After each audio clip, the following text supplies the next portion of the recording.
આ તરફ વાત કરીએ આણંદના ઉમરેઠમાં સગીરા સાથે દુષ્કર્મની ફરિયાદ નોંધાઈ છે।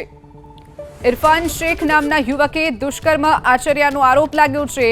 ખંભળોજ પોલીસે ઇરફાન શેખની ધરપકડ કરી છે। આરોપી ઇરફાન શેખ આણંદનો રહેવાસી હોવાનો પણ ખુલાસો થયો છે।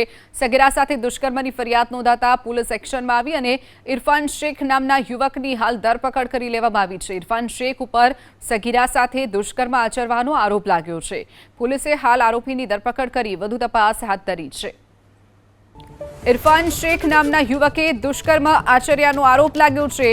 ખંભળોજ પોલીસે ઇરફાન શેખની ધરપકડ કરી છે। આરોપી ઇરફાન શેખ આણંદનો રહેવાસી હોવાનો પણ ખુલાસો થયો છે। સગીરા સાથે દુષ્કર્મની ફરિયાદ નોંધાતા પોલીસ એક્શનમાં આવી અને ઇરફાન શેખ નામના યુવકની હાલ ધરપકડ કરી લેવામાં આવી છે। ઇરફાન શેખ ઉપર સગીરા સાથે દુષ્કર્મ આચરવાનો આરોપ લાગ્યો છે।